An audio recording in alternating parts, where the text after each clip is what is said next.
j'ai commencé, en fait, dans une histoire que j'ai lue, hein, dans l'Évangile selon Luc. Ça a attiré mon attention. En fait, j'ai eu sur le cœur de continuer sur cette lignée, de relever tout ce que Jésus avait pointé du doigt, et qui pouvait être bien, qui pouvait être mal, mais des choses que Jésus a relevées, dont il a parlé. Et ça va être l'objet de notre partage de ce matin. Donc voilà, le titre c'est Attitude et pensée que Jésus a pointé du doigt. On va commencer par lire une première histoire dans Luc, donc tout va être quasiment dans Luc. On peut piocher, hein, j'aurais pu choisir de prendre aussi dans les autres évangiles, mais en fait il y avait tout dans Luc, donc pourquoi se compliquer la vie? Pour ceux qui suivent dans leur Bible, n'auront qu'à tourner les pages du même évangile, ça simplifie les choses. On y va pour cette histoire du centenier. Alors j'ai pas la télécommande, mettez-la, t'assures. Un centenier avait un serviteur auquel il était très attaché, et qui se trouvait malade sur le point de mourir. Ayant entendu parler de Jésus, il lui envoya quelques anciens des Juifs pour le prier de venir guérir son serviteur. Ils arrivèrent auprès de Jésus et lui adressèrent d'instantes supplications. Vous imaginez, hein, les Juifs qui vont supplier Jésus. Oh, il mérite, je l'ai mis en gras, hein, il mérite que tu lui accordes cela, car il aime notre nation, et c'est lui qui a bâti notre synagogue. Jésus étant allé avec eux, n'était guère éloigné de la maison, quand le centenier envoya des amis pour lui dire « Seigneur, ne prends pas tant de peine, car je ne suis pas digne que tu entres sous mon toit.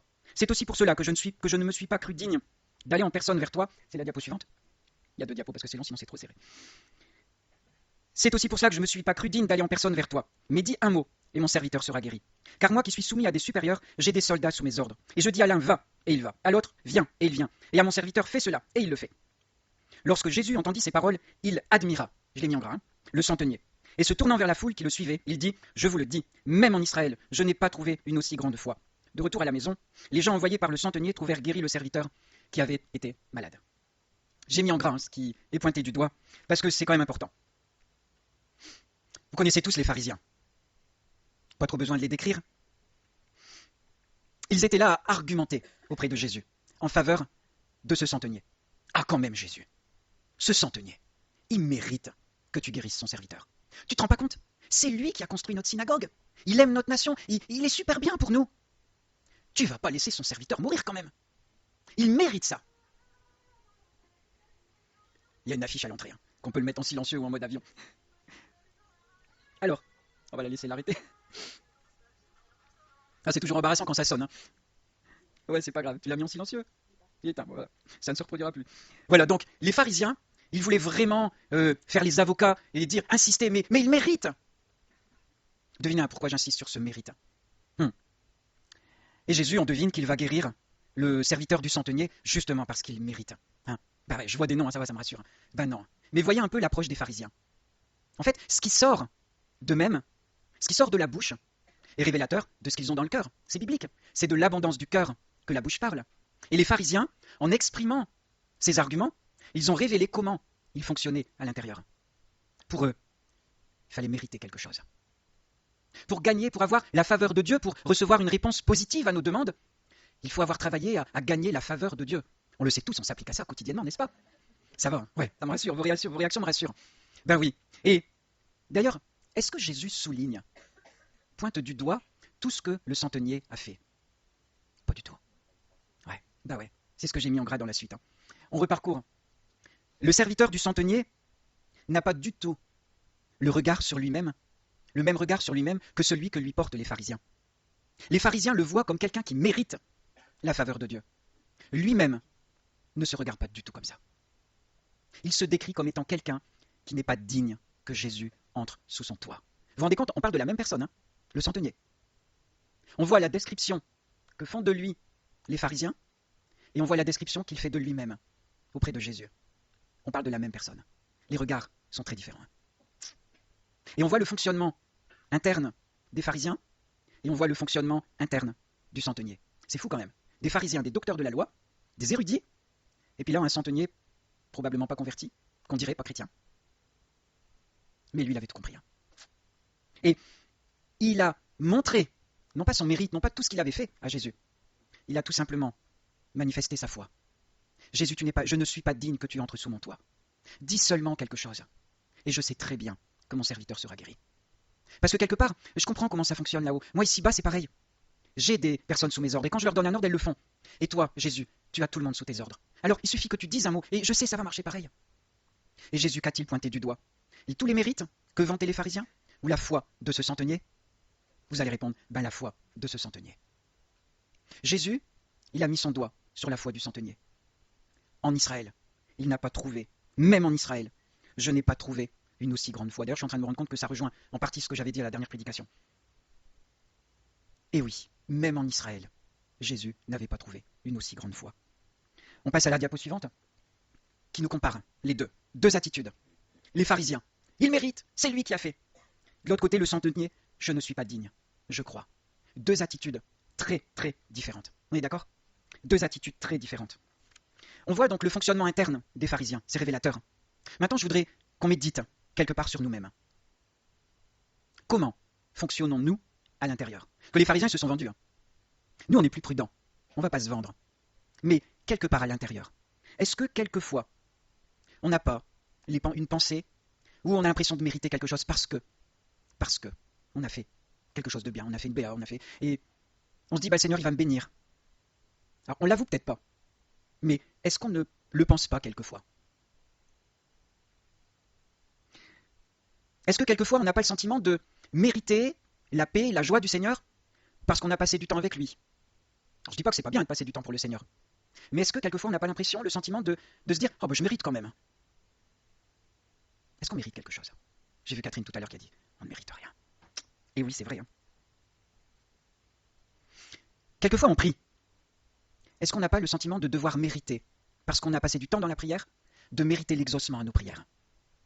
On n'a pas ce sentiment-là quelquefois? Ou alors, quand le Seigneur exauce des prières, on a l'impression que, ah bah ouais, j'avais prié, c'est ma prière. J'ai prié pour toi. Et quelque part, c'est grâce à ma prière que tu vas mieux. On n'a pas ce sentiment-là quelquefois? Ou cette pensée qui nous effleure? Est-ce qu'on n'a pas quelquefois l'impression où on se dit, bah c'est normal que je gagne des sous à la fin du mois, j'ai quand même travaillé. C'est mon salaire. Humainement, sur la terre, sur les bases terrestres, c'est vrai qu'on mérite. Mais est-ce qu'on dit merci au Seigneur comme étant une grâce qu'on reçoit parce que c'est lui qui pourvoit à nos besoins au travers de notre travail et de notre salaire? Est-ce que quand on est assis à table, on se dit pas, ben, j'ai acheté tout ça parce que j'ai travaillé, c'est normal? C'est une grâce que le Seigneur me donne. Et c'est pour ça qu'on prie et qu'on dit merci. Je ne mérite rien. C'est une grâce que le Seigneur me donne. Je pourrais parler de moi aussi personnellement. Vous savez, vous connaissez à peu près tous mon histoire. Quand j'ai été guéri et avant, vous savez, quand j'étais plus jeune, je considérais normal d'être en bonne santé, d'être sportif, parce que je m'entretenais. J'avais jamais fait de bêtises. J'avais jamais bu, j'avais jamais fumé, j'avais jamais fait abîmer mon corps bêtement. Et pour moi, c'était normal que je me porte bien. Aujourd'hui, je ne me le dis plus du tout. Je suis en bonne santé, c'est une grâce que le Seigneur me donne. Je lui en suis reconnaissant. J'étais malade, il m'a guéri, et c'est une grâce dont j'ai été l'objet. Ce n'est pas parce que je me suis entretenu par... Ben non, j'étais une loque. J'étais fichu, il restait plus rien de moi. Et c'est Dieu qui m'a relevé. Et aujourd'hui, si je me tiens debout, c'est par sa grâce. Et c'est par sa grâce qu'on se lève au matin, qu'on respire, qu'on se réveille. C'est sa grâce. Et est-ce qu'on en est conscient? Est-ce qu'on n'a pas quelquefois l'impression de se dire, bah, je le mérite quoi, je fais pas n'importe quoi avec mon corps? Non, c'est une grâce. Et si à un moment, on a une pensée où on a le sentiment de mériter quelque chose, eh bien il faut qu'on se dise, là je fais comme les pharisiens. Je raisonne comme les pharisiens, parce que je ne mérite rien. Tout est un effet de la grâce de notre Dieu. Je ne mérite pas, et ce qu'il me donne, c'est dans son amour, c'est dans sa grâce. Ce n'est en aucun cas par mes mérites personnels. Dans Luc 17, 7-10, c'est la diapo suivante. Il y en a sûrement qui ont pensé à ça. Qui de vous, c'est Jésus qui le dit, qui de vous ayant un serviteur qui laboure ou paie les troupeaux lui dira quand il revient des champs, approche vite et mets-toi à table? Ne lui dira-t-il pas au contraire, prépare-moi à souper, ceins-toi et sers-moi jusqu'à ce que j'ai mangé et bu. Après cela, toi, tu pourras manger et boire. Doit-il de la reconnaissance à ce serviteur parce qu'il a fait ce qui lui était ordonné? Vous de même, et c'est à nous qu'il parle. Quand vous avez fait tout ce qui vous a été ordonné, dites, nous sommes des serviteurs inutiles, nous avons fait ce que nous devions faire. Est-ce que quand on a rendu un service au Seigneur, on n'a pas le sentiment de mériter une bénédiction dans notre fonctionnement intérieur? Avouons-le, quelquefois ça nous effleure. Eh bien on ne doit pas. On doit dire, j'ai juste fait ce que je devais faire. Mais les éventuelles bénédictions, choses bonnes qu'on pourrait expérimenter par la suite, ne sont pas du tout en lien avec ce qu'on a pu faire pour Dieu. C'est un effet de la grâce de notre Dieu. Nous ne le méritons pas. Ce qu'on fait, on le fait pour Dieu, et que le Seigneur nous garde d'avoir un quelconque sentiment de mérite après qu'on ait fait quelque chose. Ça, ce sont les pharisiens qui l'expérimentent, qui le disent, ils se sont vendus en le disant. Le centenier, lui, malgré tout ce qu'il avait fait, pour le bien de la nation juive, il a dit, je ne suis pas digne que tu entres sous mon toit. Ça nous parle hein, quand même. Et il faut qu'on réfléchisse, qu'on médite. Comment ça fonctionne à l'intérieur de moi? Et si on a un quelconque sentiment de mériter quelque chose, ben il faut qu'on le confesse devant Dieu. Seigneur, c'est pas normal. Je ne suis pas digne que tu entres sous mon toit. Vous voyez, Jésus, en pointant du doigt la foi de ce centenier, il a montré pourquoi il a agi. Parce que c'est écrit ailleurs que Dieu est le rémunérateur de ceux qui le cherchent et de ceux qui croient en lui. Il ne nous rémunère pas en fonction de ce qu'on fait, mais en fonction de notre foi. En fait, la seule chose qui a vraiment de la valeur, qui va faire bouger le bras de Dieu, c'est la foi qu'on a en lui. C'est toute la confiance qu'on va lui donner. Et Dieu, Jésus, en pointant du doigt la foi, il a passé complètement sous silence tout ce que le centenier avait fait. On est d'accord? Est-ce qu'il l'a relevé? La seule chose qu'il ait relevée, c'est la foi de ce centenier. C'est tout. Et en fait, c'est ce que Dieu attend de nous. Qu'on croie en lui. Qu'on lui fasse confiance. Et c'est lui qui agit dans notre vie. On va continuer avec une autre histoire dans Luc 12. J'ai mis un sous-titre « Instrumentaliser la prière ». Ça aussi, c'est un travers. Dans Luc 12, 13, quelqu'un dit à Jésus du milieu de la foule, « Maître, mais dis à mon frère de partager avec moi notre héritage. » Jésus lui répondit, « Ô homme, qui m'a établi pour être votre juge ou pour faire vos partages? » Puis il leur dit, « Gardez-vous avec soin de toute avarice, car la vie d'un homme ne dépend pas de ses biens futiles dans l'abondance. » Ça, c'est une prière qui était adressée à Jésus. Hein? On est d'accord?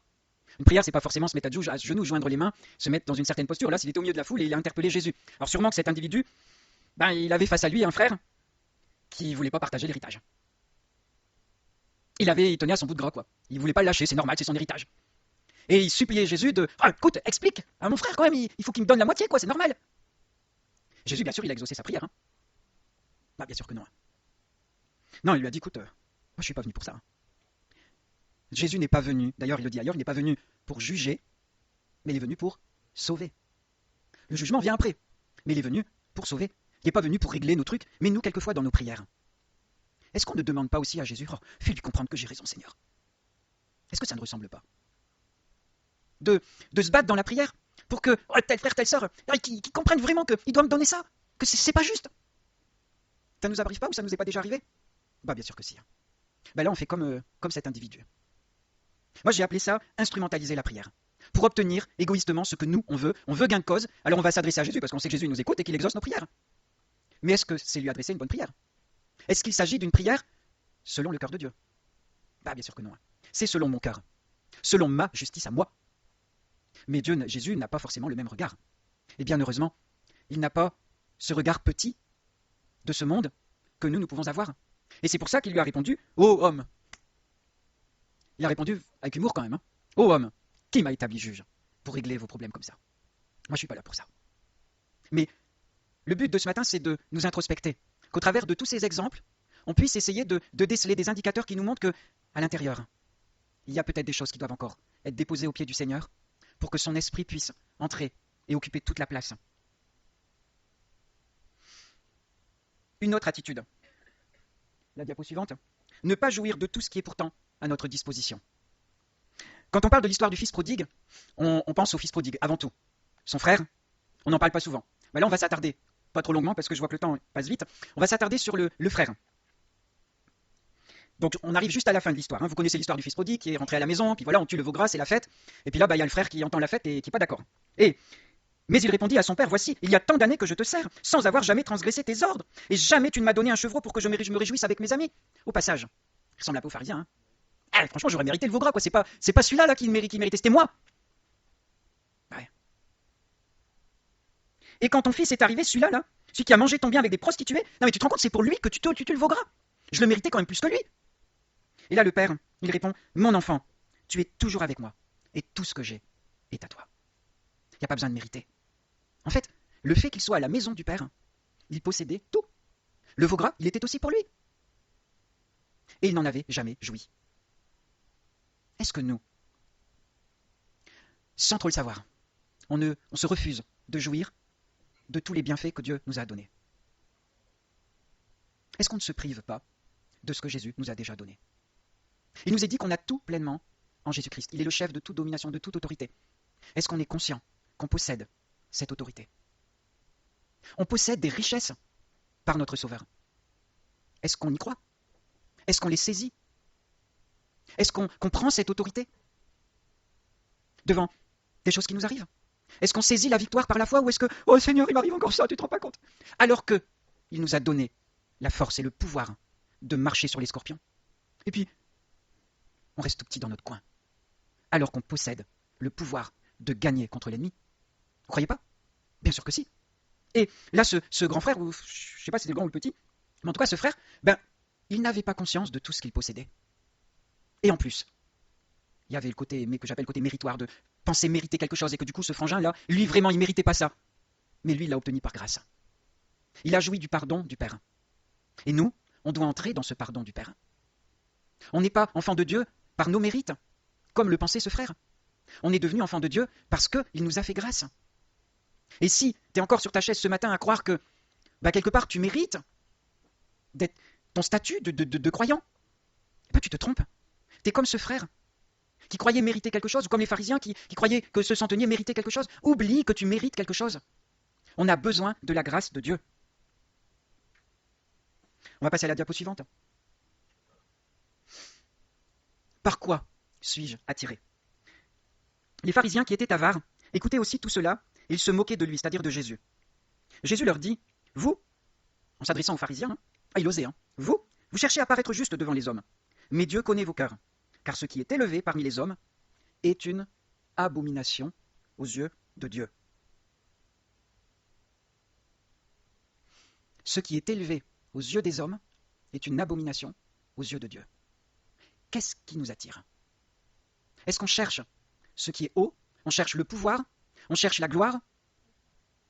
Si dans notre fonctionnement interne, on poursuit ce genre d'objectif, alors il faut se dire, il y a quelque chose qui ne va pas.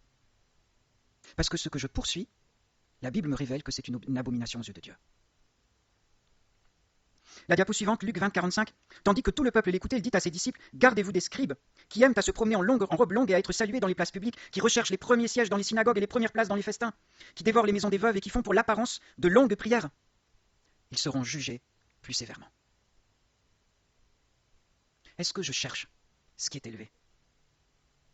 On a déjà vu, c'était pas ici, dans une église où on voit les gens qui jouent des coudes pour leur place, responsable de ci, responsable de ça.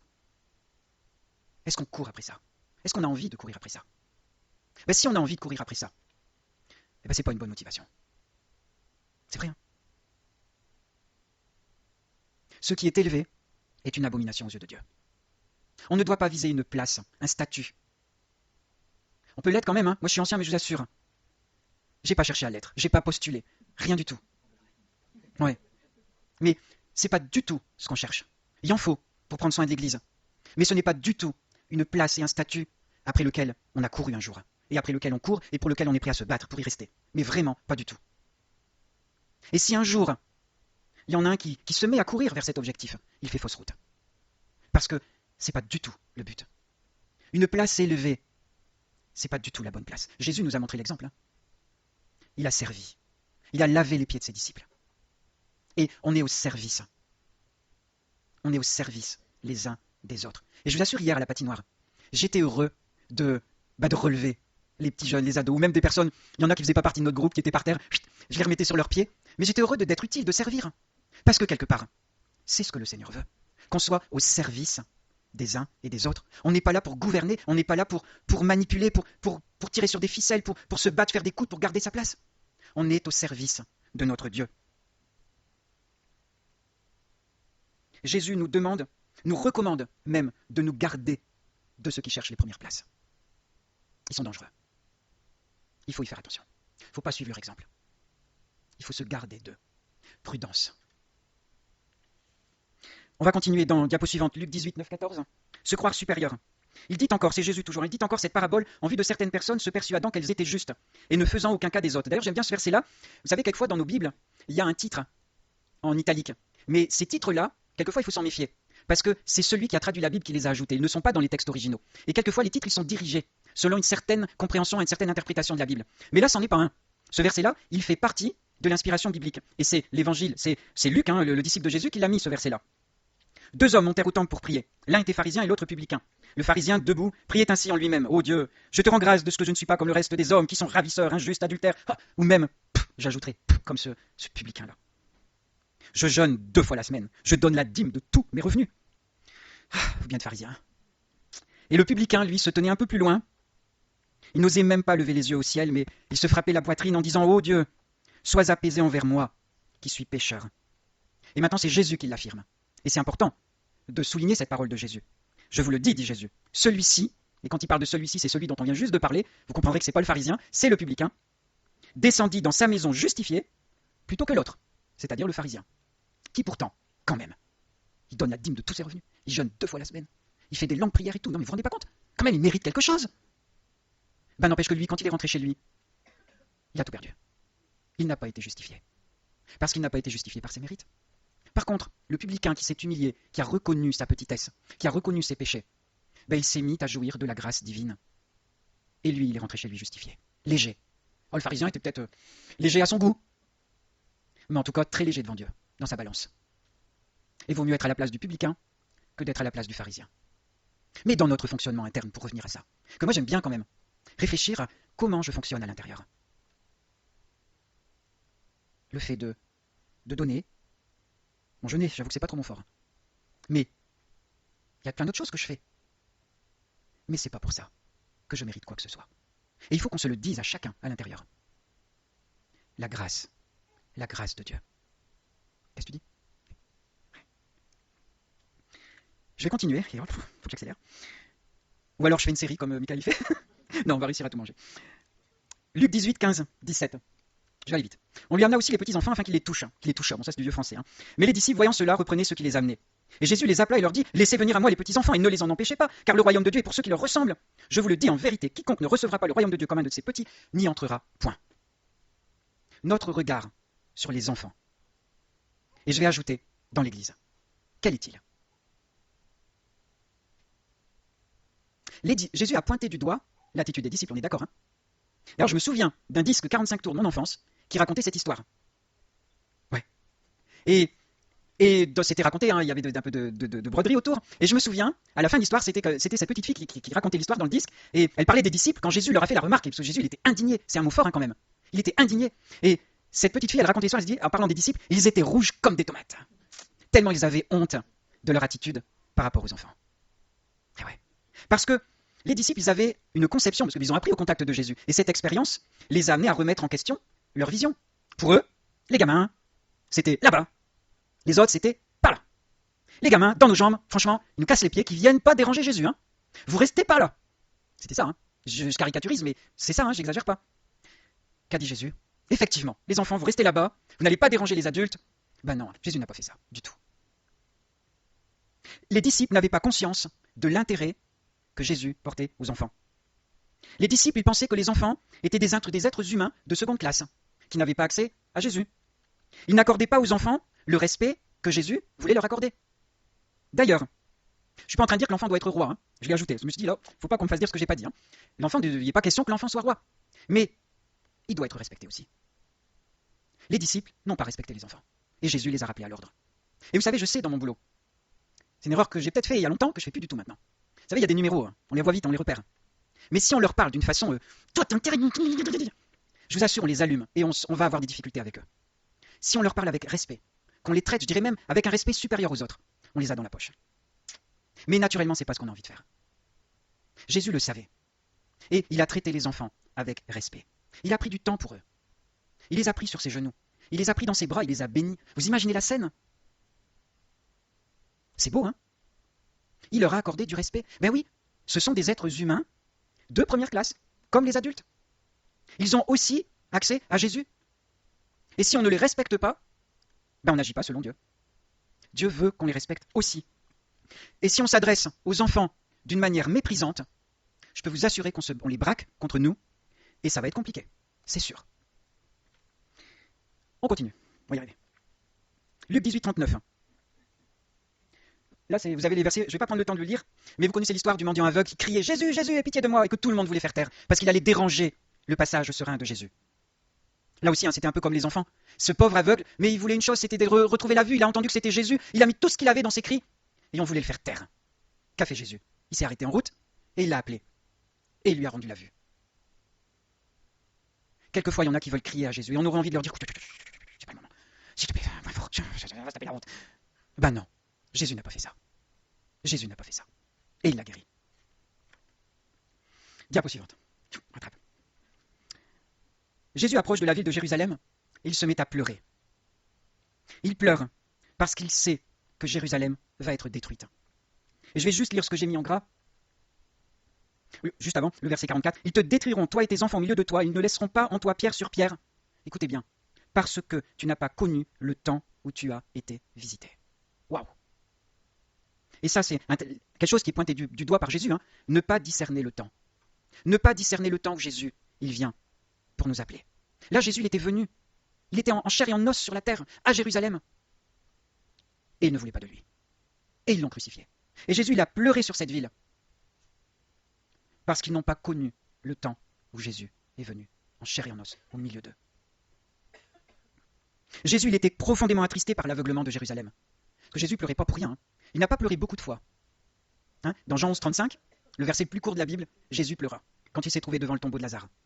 Et là, Jésus a pleuré à nouveau sur Jérusalem. Parce que Jérusalem n'a pas connu le temps où elle a été visitée. Je continue dans 2 Timothée 3, 1. Sache que dans les derniers jours, il y aura des temps difficiles. On est toujours dans ne pas discerner le temps. Hein. Car les hommes seront égoïstes, amis de l'argent, fanfarons, hautains, blasphémateurs, rebelles à leurs parents, ingrats, irreligieux, insensibles, déloyaux, calomniateurs, intempérants, cruels, ennemis des gens de bien, traîtres, emportés, enflés d'orgueil, aimant le plaisir plus que Dieu, ayant l'apparence de la piété, mais reniant ceux qui en fait la force. Éloigne-toi de ces hommes-là. Vous n'avez pas l'impression qu'on parle des temps d'aujourd'hui? Ne pas discerner les temps dans lesquels nous sommes. Ailleurs, il y a aussi question des guerres et des bruits de guerre. Nation qui s'élève contre une nation. C'est pas ce qu'on voit. Hein. Tremblement de terre. Il y en a de plus en plus. Les famines. L'eau qui menace à des endroits, parce qu'il y en a beaucoup trop, et qui manque cruellement à d'autres endroits. Le mal qui progresse. L'abandon des valeurs bibliques. Et je voulais ouvrir une petite parenthèse, parce que cette semaine, mercredi, j'étais en formation, et vraiment, je me suis dit, il faut que j'en parle, et ça a sa place là, alors j'en parle. Une formation sur les CPS. Alors peut-être que Paul et Sophie connaissent, c'est les compétences psychosociales. Ça vous dit quelque chose? Non, bon, je vais avoir le plaisir de vous apprendre quelque chose. Les compétences psychosociales, c'est la nouvelle mode hein, à l'éducation nationale, qu'on nous parle de ça. Et il y a eu des mots qui étaient des mots-clés qui ont vraiment attiré mon attention. Il y a question d'empathie. L'empathie, c'est ce qu'on appelle nous l'amour. Mais en fait, ça a été rebaptisé parce que l'amour s'est tellement mis à toutes les sauces et surtout à la sauce sexuelle qu'on l'a rebaptisé. L'empathie. Dans ces mots-clés hein, des CPS, et si vous allez voir sur le net, vous allez trouver, il y a la maîtrise de soi, la bienveillance, l'approche positive, que moi j'apparente à la paix et la joie, hein, être positif. Vous vous rendez compte, ce sont des mots-clés qu'on trouve dans les CPS. On les a pas déjà rencontrés, nous? Ben, le fruit de l'esprit. Dans le fruit de l'esprit. Et franchement, quand j'étais en formation, je me suis dit, mais misère, ça y ressemble. Mais vous devinez que c'était pas le vrai fruit de l'esprit. Hein. C'est une falsification, une imitation. Et qui est champion en imitation? C'est le diable, le malin. Et en fait, j'ai pensé à ça. Et la façon de réussir à acquérir toutes ces compétences psychosociales, ben, il y a la méditation, il y a le yoga, tout ça, qui est en train de débouler dans nos écoles. Hein. Qui se dit pourtant laïque et contre les religions. Ah. Une imitation du fruit de l'esprit. Et moi j'ai pensé à ce verset, le 3,5. Ayant l'apparence de la piété, mais reniant ce qui en fait la force. Ça parle de quoi ça? Ça parle de l'imitation du fruit de l'esprit, et ça renie Dieu, qui est la véritable force du fruit de l'esprit. On est d'accord? Est-ce qu'on n'est pas là? Parce que ça, c'est en train d'arriver, hein, c'est la prochaine vague qui arrive, la nouvelle mode où il va falloir rentrer là-dedans, l'enseigner aux enfants, et curieusement, en fouillant, je me suis rendu compte que ces compétences psychosociales, elles s'inscrivent dans l'éducation à la sexualité des enfants. Bah, le rapport, il faut aller voir l'éducation nationale pour le trouver. Oui. Ayant l'apparence de la piété et reniant ce qui en fait la force. C'est une imitation du fruit de l'esprit sans Dieu. C'est horrible, hein? La laideur du malin qui imite Dieu, et tout ce qui peut couler en nous, et qui vient de l'esprit de Dieu. Que là, ça va être imité par une autre source, qui n'est pas la bonne. Et ça, ce sont les temps dans lesquels nous sommes. Discerner, vous savez, Jérusalem n'a pas reconnu le temps où elle a été visitée.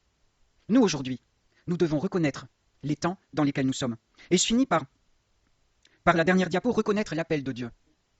C'est pourquoi, selon ce que dit le Saint-Esprit, aujourd'hui, si vous entendez sa voix, n'endurcissez pas votre cœur. Vous savez, on ne peut pas le passer avec des si. Quelque part, Dieu, dans son plan de salut, savait que le peuple juif allait le rejeter. Et quelque part, c'est grâce à ce rejet que le salut s'est étendu à tous les hommes, aux païens que nous sommes, que nous étions. Mais si les Juifs avaient accepté Jésus, la destruction n'aurait pas eu lieu.